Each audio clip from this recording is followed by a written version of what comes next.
But this is a week where also mean reversion takes on multiple meanings. Because what you're talking about is reverting to the mean. Wait, What I wait, wait, saw, wait. what I saw was being mean while reverting. Words have multiple meanings.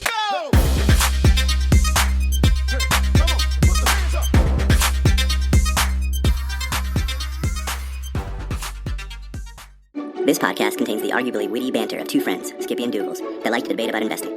The content is intended to be entertaining and for informational purposes only, not investment advice. You should do your own research and consult a financial professional before using any of the information in this podcast, and especially before investing. Good sir, what's up? This is a great week, man. This is a week where mean reversion was just dancing on people's souls, and I loved it because that's how the world works, man. Look at bond yields; they're mean reverting. Look at the S&P 500; it's mean reverting. Everything's coming back to where it rightfully belongs. But this is a week where also mean reversion takes on multiple meanings. Because what you're talking about is reverting to the mean. Wait, What I wait, saw, wait, wait. what I saw was being mean while reverting. Words have multiple meanings. Apparently, and for you, I mean, I'm sorry the market was mean to you. It's just mean overall. We'll talk about that a little bit later. For now, rate and review. Love that. Hit us up for that listener mail, skippydougals@gmail.com. We love getting that from you. And at Skippy Dougals is our Twitter. So Yeah, listen, we're about to reach a major download milestone. Could happen this week if you guys share the podcast with a friend. We'd appreciate your help with that. So shoot it to, send somebody a text and say, I want you to listen to these guys' shenanigans this week. And we'll reach that major milestone, download milestone quickly. Dougals, how do you get a job? I'm asking for a friend here. how do I get a job? Yeah. I show up every day and I'm awesome.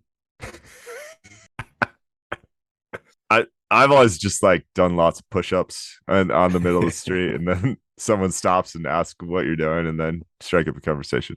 It makes me, I'm sorry, but it makes me think about, those memes that have gone around. It's like how I made $1 million at 21.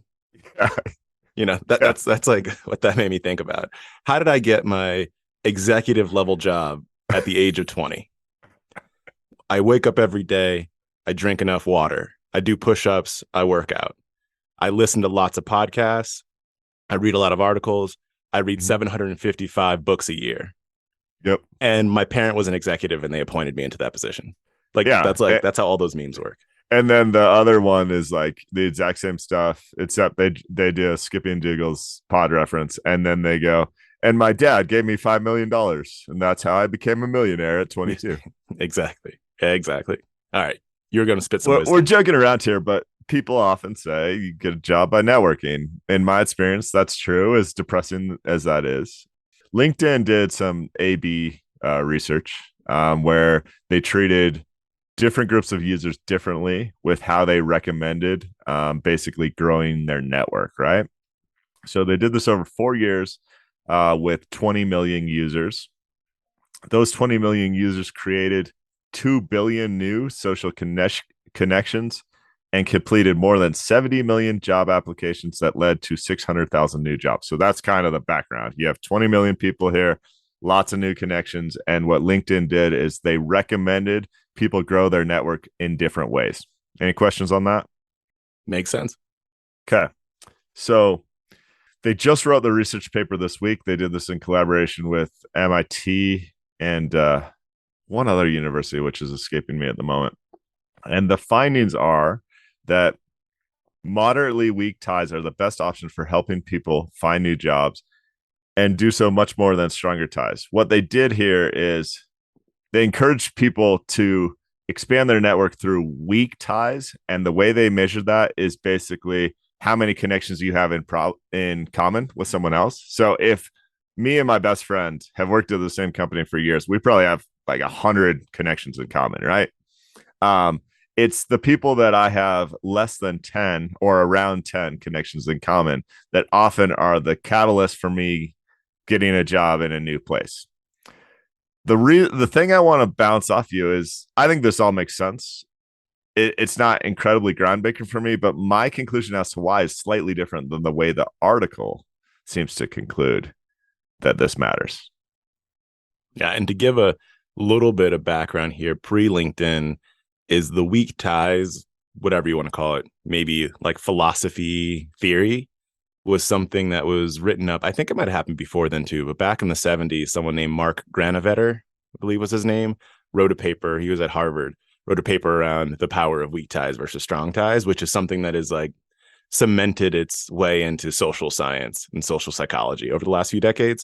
So this was the most rigorous, I think, and at scale amount of data that's been had since Mark wrote that paper. I'm just going to call him Mark.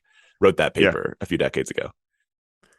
Thank you, because I think that's great context. So my takeaway here, where I say it's slightly different, is I just think that people get rewarded for networking and tapping their network, and that the job opportunity isn't always going to come from your best friend or your collection of closest work colleagues. It's the opportunity presents itself probably outside of your core network. That's where the job is my hypothesis. So the more of those weak social connections you have, the more opportunities for jobs that fit your skill set exist. And I think that's why it comes from the weaker ties. I think your closest colleagues or best friends are probably wholeheartedly going to recommend you for a job. I think they just have a limited purview as to what's available to you. I agree. And it does stem back to the overall reason why weak ties are said to be powerful is just because you don't know a lot by yourself. Like, to expand out of that, you have limited information. You, as Skippy, have limited information by yourself. Then when you go out to even your close friends, you have more information, but it's still within like a certain sphere of information, right? Then when you start going out to people that you like rarely ever talk to, they're reading different books, they're listening to different podcasts, they have different jobs, they're at companies you never thought about. And so you just, to your point, you end up getting exposed to a lot more stuff. That's where the whole weak ties point comes from. So it's different than like a weak tie is more important. It's more about exposure to more things is more helpful. And to get that exposure, you have to go beyond your core network. Yeah, that I guess that's the way I'd write the headline here, is just like casting a wider net with people you still are friendly with, acquainted with, like whether it's still a tie is the key to getting a job. It's not necessarily leveraging your weak ties. It's the casting the wider net part. I love too. We've talked about this in other contexts recently with regard to investing in finance and whatnot as well. I think there's such a strong correlation there when we discussed like pattern matching and looking at contexts that are outside of your core context in general. It allows you to just think differently and to analyze your own information differently. I think it's very similar. Now, this has more to do just with jobs, but I think that this study in the piece that you're talking about, the New York Times piece, it got a pretty bad rap. And mostly that came for like ethics perspectives. Like they were saying, if there's a way for people to be more economically mobile and to help them to get jobs, why are you not giving them the information that would be more helpful for them to get jobs? Now you've like stunted their careers, right? Is part of where the ethics question was coming from here. I get that academically. And I also kind of say like hogwash. What do you always tell me? Belly whomper? You always call me something. I can't remember what it is. I have no idea, but it's not belly whomp. No, I'm with you there. I don't think there was conclusive evidence maybe until this study, but even with this study, I'm not sure that we like are never looking at this problem from a scientific fashion again. I have no problem with them playing around with recommending different connections to you to try and maximize your chance to get a job. I think they feel like they have conclusions that can help people going forward, but I don't think they did anything sideways here. It didn't seem like it. And I don't know, if you don't run the tests, how do you learn? That's now, my point. There's a certain level of ethics, right? Like if you go to medicine or something like that, like that's where when you do things that have to do with health, like tests that have to do with health, you cut it off before something is statistically significant from what I've seen, because like the moment you realize something could be much more helpful, you kind of go over there.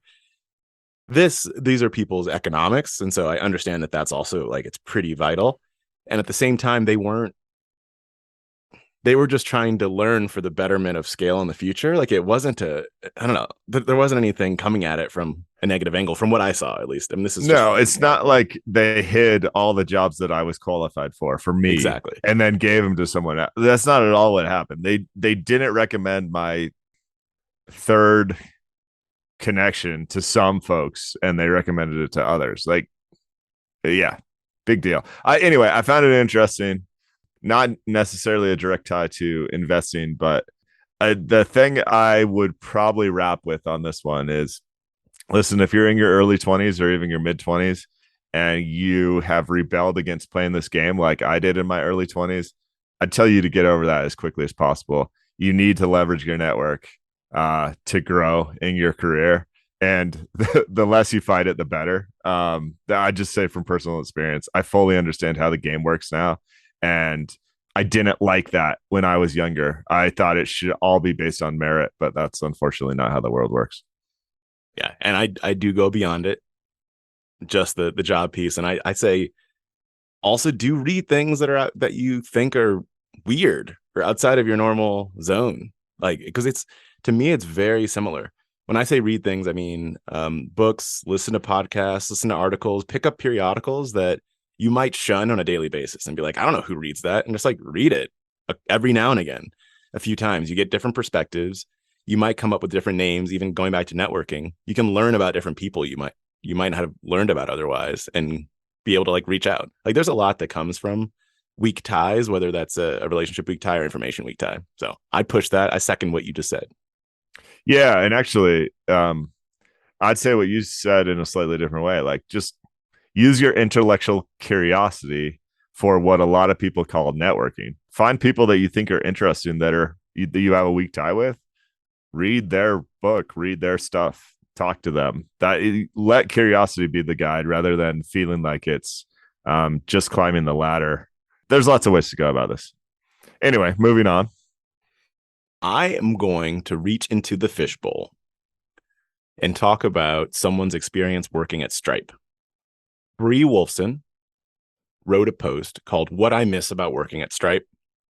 Bree Wolfson, it looks like she was there for about 4 years, from 2015 to 2019, seems about the amount of time that they worked over at Stripe. And this post I found to be quite interesting. The details that are in the post, I think, could turn some folks off. I also read the comments that came along with the post, and it seems like some folks was just not happy with it. And then at high level, I'll go back. Yeah. Okay. And then on the other side of it, there are some like macro takeaways that I just think are really interesting. So I want to hit on both of those. Oh yeah. No, yeah. My question to get us going is just like, what about this headline was interesting to you? Like where was the gravitational pull with this piece? Like why'd I read it in the first place? Yeah. A company like Stripe. So Stripe is a payments processing company. It is privately held still, so has not gone public. Very highly valued. It might not be the most highly valued non-public company now, because I think like ByteDance and there might be a couple others that are taken over, but its last valuation was something like $95 billion. So very highly valued company. In order to go from where they went I think they were started in some like around 2010, somewhere around there, to now, so over a 12-year period of time to get there, there's a lot of high growth that has to happen, which means like hitting the ground real hard. And I get interested in people when they dig into what it was like to be there and the culture that existed there. So that's like what initially pulled me in. Now, I think where the controversy came from here, some of the things, and I'll quote a couple of them that Bree talks about here, were how much they worked. And it's like an ode to working that hard here.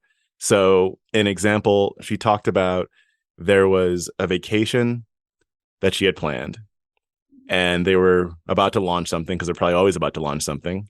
Yep. And the boss came over and said, would you reconsider going on this vacation? Because who else is going to do your work while you're gone? Canceled her vacation. And she was like, that was awesome. Like I look back on that and that was the right choice. That's like an example. And she talks about 15-hour work days, people nearly always eating dinner at the office together, dot dot dot, right? So you can see it's like examples of things like that are where the heartache came in the comments of how are you celebrating this? How could anyone that has a family ever want to be in a place like this? Or how could it be possible they can be a place like this? Like, how is mental health impacted? There's like lots of that kind of stuff that came out in the comments. My high level takeaway, because I think all that's right? I've also been at places, I'd say specifically, I've been working on projects where when you feel like you are being a part of something bigger than yourself, there's almost nothing higher in the world than that feeling broadly.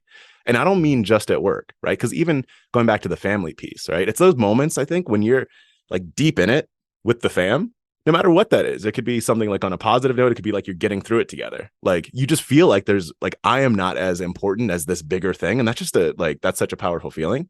And work is a place that people can get that when they might not be able to get it somewhere else. So one quote here, it's more about missing that universal agreement that it's really, really cool to devote yourself fully to your work and to expect that from your colleagues in a way that makes you feel that we're all really, really, really in this together. Now, I think that the statement around it's really, really cool to devote yourself fully to your work, I don't know. I get where she's coming from, right? Mm-hmm. But I just pull that out and say, like, it's really, really cool to devote yourself fully to something. And being able to, I get where when she's talking about working at Stripe, that's where she found that. I just think it's really awesome that to understand that feeling and to like seek out that feeling, because I think it's a big deal. So I'll pause, get your reaction.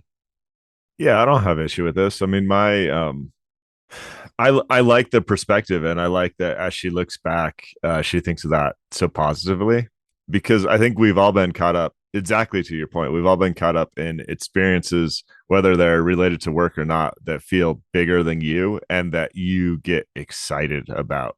And you want to climb that mountain rather than sleep, right? It's such a amazing part of life.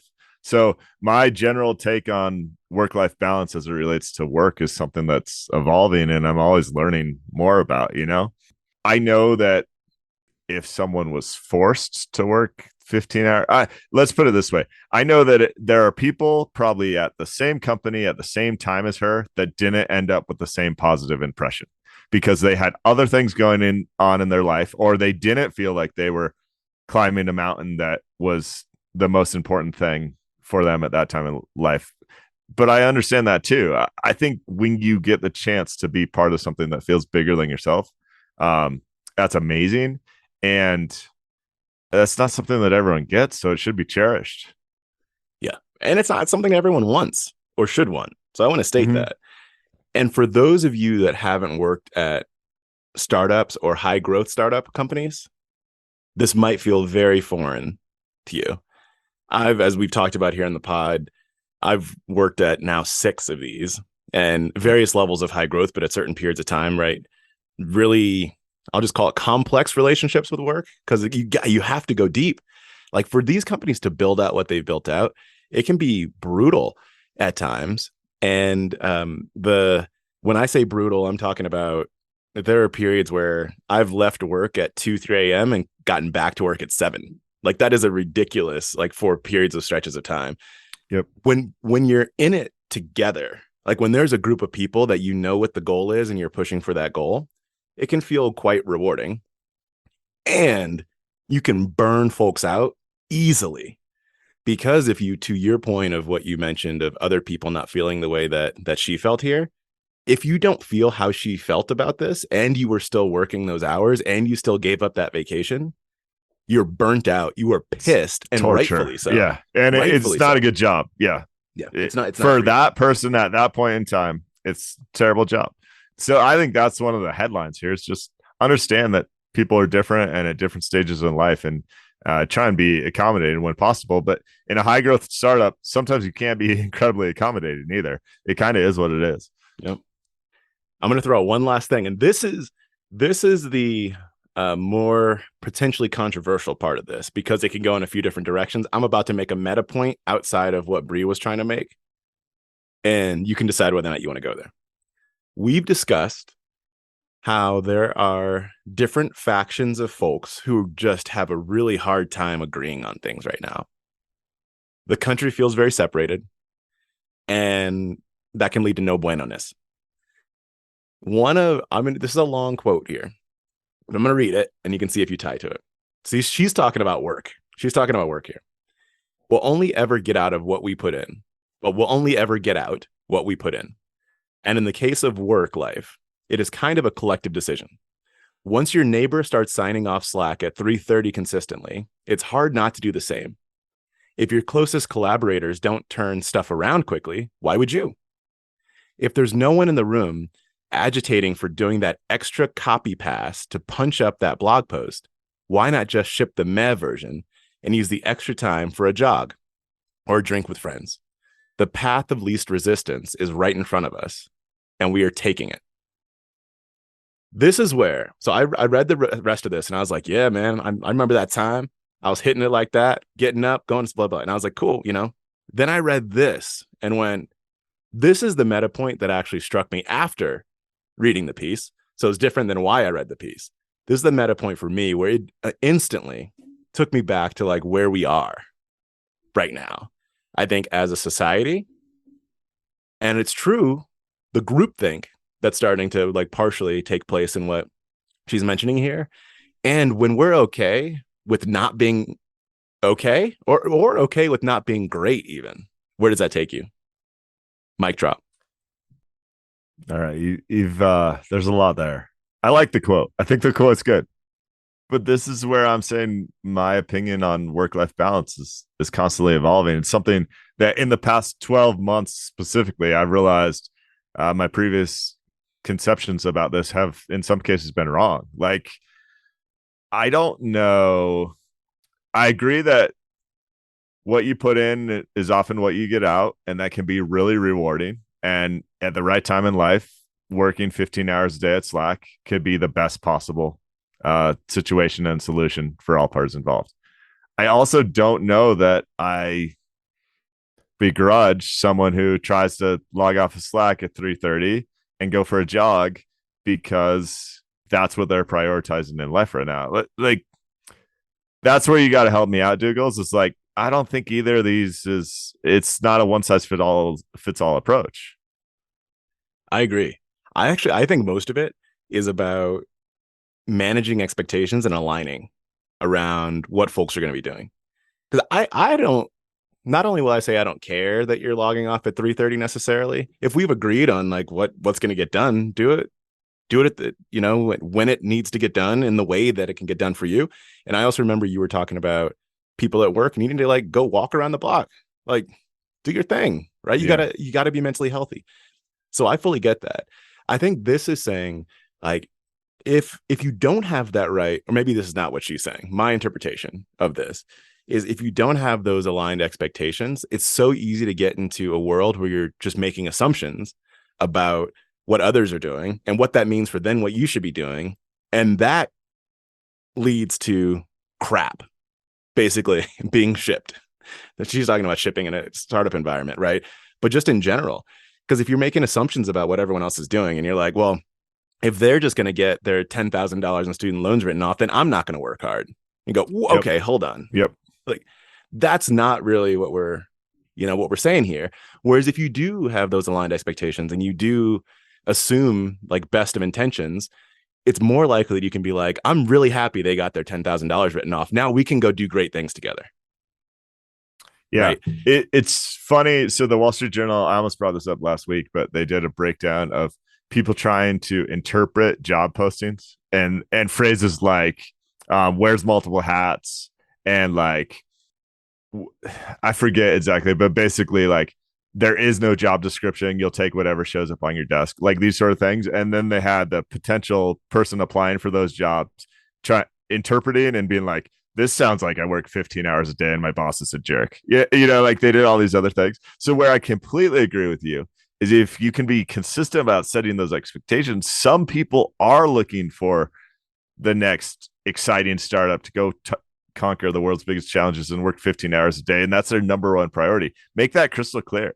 Other people are trying to balance 3 kids and taking care of their grandma who's sick, whatever the case may be, right? And they just simply, that's not the place they are at the moment. So I completely agree. If the high level takeaway is let's be more consistent about what we're actually trying to accomplish here and how we accomplish that, what the turnaround times should be, I think that's a win for everybody. I could go on, but I'll turn it over to you. What's next in your fishbowl? No, I want you to at least wrap on this. I'm really interested in your thoughts. It's fun to talk through. Just this high level. I don't even know where we are exactly, but there's growth to be had in all companies on this front. What are expectations and how do we clearly define those? And what's going to work for the largest majority of our employees? Like, it's interesting. Yeah. And so I'm only at a certain place in my career, wherever you want to call it, midway through, whatever you want to call it. But, and as you mentioned, there's evolution that comes in a variety of different perspective and views as you go through life. One of the things this also makes me think about is, with experience, what comes with the number and types of mistakes that you end up having to make. There are always going to be mistakes that you make. Why I bring that up is because Collison brothers, never worked with them. Seems like I know that they're really smart just by what I read, right? And the questions I see they ask in interviews. Everything else about their operations, I'm not quite sure about. But what I also know is they were really young when they started this company. Mm-hmm. And so if you take, let's say the typical work year is around 2,000 hours, I think is like the average of typical work year. And so folks here might be, gangsta. So if you, let's say that here we're really talking about double or more of that, right? So you're talking about 4,000 hours is like what people are working here. It might very well be that, like, if you say if they did this all over again, they might have been able to achieve what they achieved with 2,000 hours, but they did not know how to do it. And I think that there ends up being a difference. You just make different mistakes. I get that.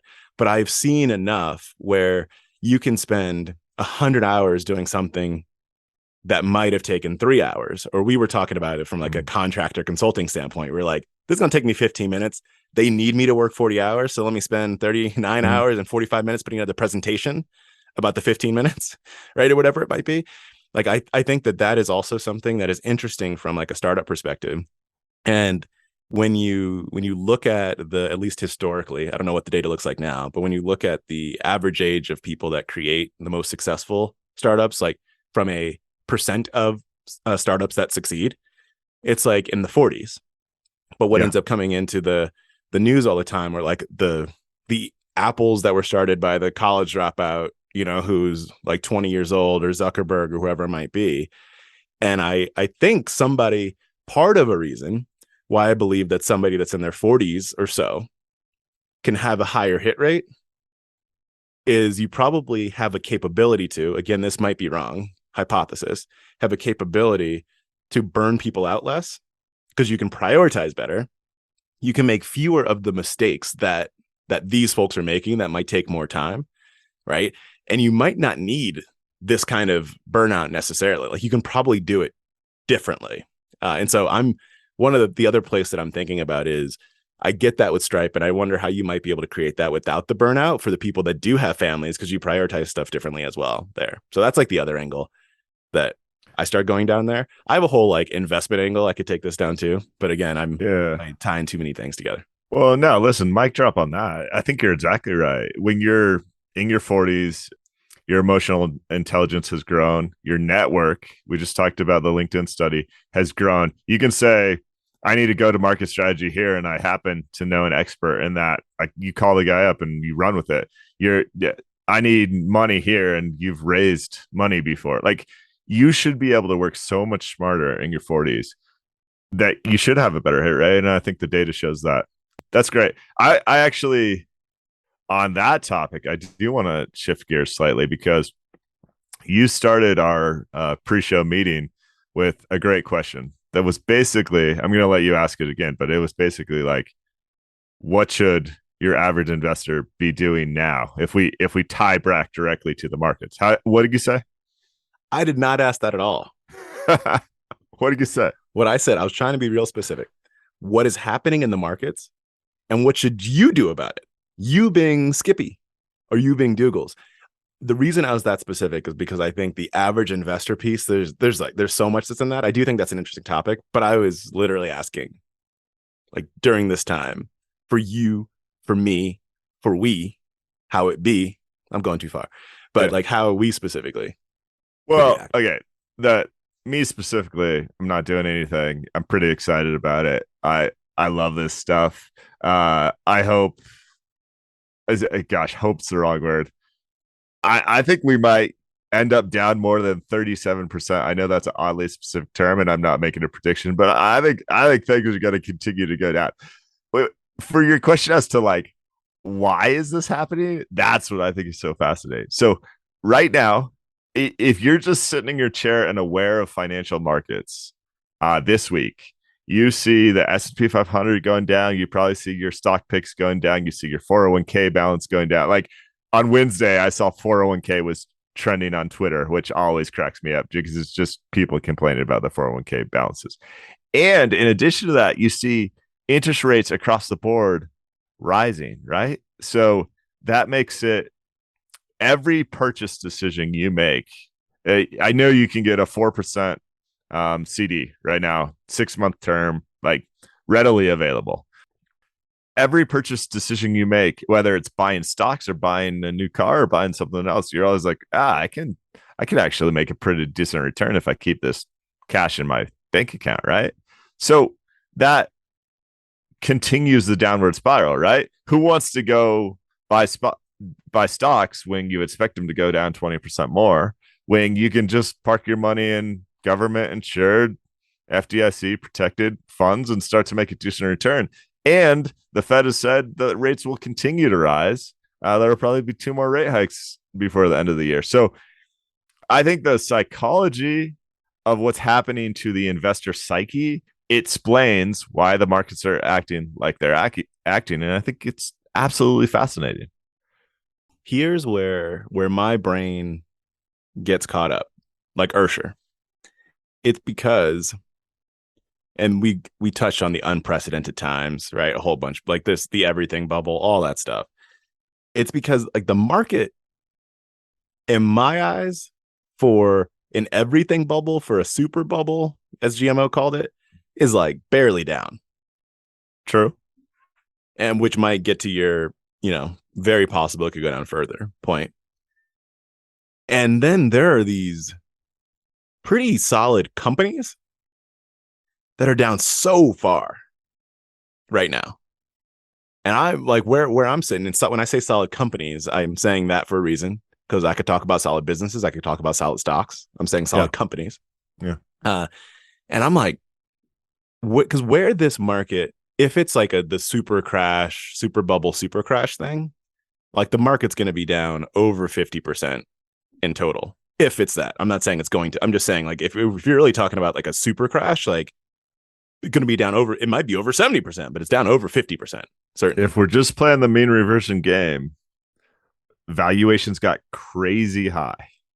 If you look at CAPE ratio, I think it's still 27. Like it's still historically high. It was in the 40s. So if you just play the mean reversion or the valuation game, there's still a long way to run if we just come back to average. I mean, the long way to run. Way to run. And that's where the market versus like individual stock game like starts to play. And that's what I'm most like, what's hitting my brain most, because there are some stocks, we be texting about them sometimes. There's some stocks that I'm looking at and I'm like, it was a stock I was staring at for literally 10 minutes the other day. 10 minutes.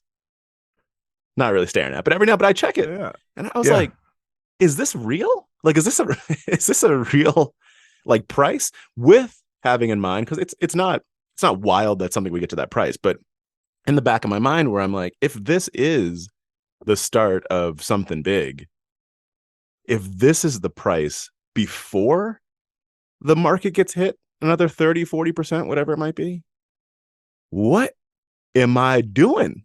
Like that was what was, well, now what am I don't mean like what actions am I taking now? I mean like, how am I thinking about this? Like, what's my psychology that's sitting in this point? Let's can we do a hypothetical example, because we're saying the same things in a slightly different way. Yeah, we're deep in a rabbit hole. I'm gonna step back and just reset for the the average investor, maybe, or Please the do. novice investor. Thank So you. first of all, I just mentioned CAPE ratio. That's a cyclically adjusted price to earnings ratio. It's basically a 10-year average of price to earnings in the stock market. So you can look at a 10-year average of price to earnings and say it's probably going to be near the average value there. Historically, we've been much higher than that, especially for the last decade. Well, for the last 5 years, say. Dougals and I both buy individual stocks. Your average investor should probably not buy individual stocks. So as we talk deep in the rabbit hole about evaluation of a specific company, please know that we do a lot of analysis and a lot of reading before we would buy an individual company.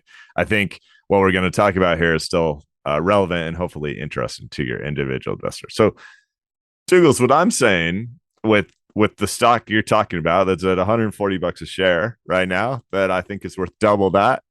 I'm saying I can do the same thing as you. I can be staring at that price and I can be going, oh man, it's time to write the check to make that next purchase. I already own some of that stock, right? But I'm also going, Jerome Powell, everyone else is freaking out. Rates are going to continue to rise. So maybe the more logical thing is for me to park that money in a CD or something, making 4% return. Know that soon I'm going to be making 5% return on that. And the stock market's going to continue to get beat up. That stock is likely going to be less than $140 a share. And so that's the game that's happening in, I'd call it a more sophisticated investor's head, but it's happening in everyone's head right now. Even the people that aren't sophisticated are like, my 401k balance is down and I actually make a little money on the cash if I have any cash right now. Not everyone has cash parked on the sidelines either. So that's why investor psychology, if you look at the fear and greed indexes this week, they're about as low as they have been in almost a decade. Like, people are terrified, and they're terrified exactly because of the tactical things I'm trying to explain here. Like, it doesn't feel like there's a great place to do, and it certainly doesn't feel like purchasing equities is a path to near-term fun, right? Yeah. And maybe near-term fun it's not what I'm looking for. No, it's not what I'm looking for either. I'm looking for long-term fun. Yes. Long-term fun. Absolutely. Yeah. But it is to what you're saying, the head games it can play with right now, I think, are interesting. There's no, for you and I believe, tell me if I'm speaking on a turn for you, but the word terrified doesn't come up for us. At least I'm not terrified. I don't think you're terrified at all. Happy comes up for me. Yeah. And the thing where that gets me into my deep headspace is when I go, should I deploy right now? It's to your point. Like, should I deploy right now or deploy not? the capital? Yeah. Because this looks real tasty. I like when things look tasty. I like to take a nibble, but maybe it's worth waiting. And for the bulk, I know I'm waiting. Like for anything like real, I know I'm waiting. And I'm not waiting, to be clear. I'm not waiting because I quote unquote know it's going down or anything of that nature. I'm waiting because I can wait, and there's not a rush, right, to get into anything necessarily right now. And I want to see where things do sit after the next couple interest rate hikes. But sometimes when that, with this one particular stock, I told myself when it was 160s, I was like, that's a pretty good price. So that's a pretty good price right there. If it gets to the 150s, I cannot even resist, is what I told myself. It got to the 150s, and I was like, hold on now. and then when it got into the 140s, it's like, I mean, it's like, what are you trying to do to me here? And so it's hard, like, it's difficult to resist, but that's where my brain is. Okay, so for your equity investors, this is also a fun hypothetical, but it's actually playing out in real time, right? When, let's say I had $10,000 sitting on the sidelines, when I'm making 0.25% interest, feels like that there's no reason to have it in the high yield savings account. So if I can go buy a stock, maybe with the 3% dividend that I think is significantly undervalued, that feels like a win, right? Yep. Well, now I mentioned I could park that, maybe get 4 or eventually 5% or even more. So I'm not interested in the stock that is a little undervalued that pays a 3% dividend.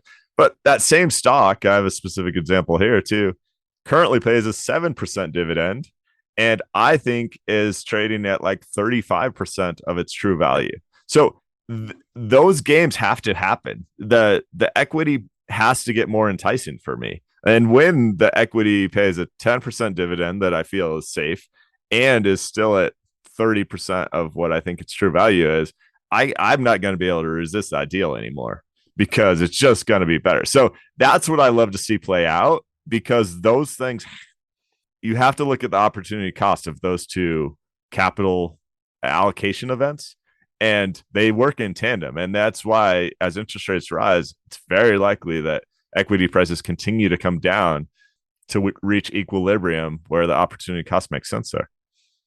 This is an exciting time. Is it exciting? It is. Thanks for going down the rabbit hole on that one with me. I've been thinking about that psychology and really have had some fun with that this week. And I'm sure we're going to continue to see some deals out there. This is so not close to being over. Whatever it is. I don't mean like the crash, I just mean specifically this market of I'll just call it uncertainty and unprecedented times. We have a couple of years at least left in this. So, well, and that's the thing I think about when you talk about your juicy deal at 140. It's like, I think it's a juicy deal too. The thing that gives me some uncertainty there is if I buy now in what I'd call a more normal market, my time horizon is probably going to be 2 to 3 years before it reaches truly value. But with the chaos that's happening right now and all the uncertainty, I feel like I buy now, it's still going to make, like, I know I'm still going to make money long term. There's a high probability of that, but is it going to be 5 years? And to sacrifice that time horizon, there is like a cost associated with that. And so that's where I hear you over there. I think we're on the same page, but that's how I think about it, is like the time horizon feels less in my control than it would in a more, I'll call it a more normal market. Yeah. And that's where I think I talked about, maybe it was a couple months ago, I was saying that there was one stock that I still owned that wasn't a long-term hold for me. Ended up selling that. And so now everything that's in my portfolio is, at least of currently in my view, is a long-term hold. Those things can always shift, but currently in my view, everything's a long-term hold. And so as I think about deploying this, it's a lot less about do I believe the intrinsic value is above where it is right now? It's like, is this a 5-year plus hold? Yeah, like, exactly. Right. And do I want to deploy for that? Right. Whereas the company we were talking about a few weeks ago that I picked up, like that is in my head, it's potentially lifetime, potentially, right? Things can shift. Who knows where the company's going to go? But in my head right now, I'm like, that could be potentially a lifetime hold. Cool. Done. This one isn't. I know it's not that. I don't know if it's a 5-year quite yet. And so this is to me, I don't know, the word fun might not be right, but you used it. I'll grab onto it. This is the beauty, maybe I'll say that, in investing, and the complication that comes along with it is managing your own psychology, looking at the markets, playing the game on the field, as Bill Gurley says. It's really, really interesting times. You know how I always rail on predictions. If we went to the industry experts and looked at their predictions for the S&P 500 at this time, do you think they nailed it, Diggles? Do you think they just crushed it? Well, they never have. So why start now? All right. So what they said was going to happen at the end of September 2022, at the beginning of the year, they were only off by 34%. They missed on the high side by 34%. This happens all the time, and so apologies for bringing it up. Go ahead. Sorry, but to be clear, I just want to be really clear. They missed by like absolute value 34 points. Like they weren't 30% off. Meaning, when I say that, the difference here is they didn't say that it would be at 100, right? And it was 30% less than that. Like it was, they said it was going to be at like up whatever 30%, and it's like down. Like it's so absolute value points, which is very different. Am I right there? Yeah, it's a good call. I'm not going to tell you the numbers in the S&P that they predicted, because no one even cares. We talk percent change here because it's stupid to say 4,514. But Yeah, they missed by 34%. They said we'd be 34% higher than we actually are. So we're just going to lay that fact out there. You can remember it the next time you see someone talking on CNBC about where the markets are going, because it's not going to happen. Never happens. It's hogwash, as you said earlier. Belly whomper. There's your weekly reminder. All right, wrapped. Yeah, that's it on my end. Thanks for listening, guys. As I mentioned, help us reach that big download milestone. So share the podcast with a friend this week, please. Rate and review the podcast, as Dougals mentioned earlier. Twitter at Skippy Dougals. Listener mail, skippydougals@gmail.com. The Substack is amazing. It's also Skippy Dougals, has all the articles we talk through every week. So that's a great follow for you. It will give you email each Monday when the show comes out with all the references if you want to dive into the materials we talk about. Really handy stuff. I'd recommend that strongly. Thanks, guys.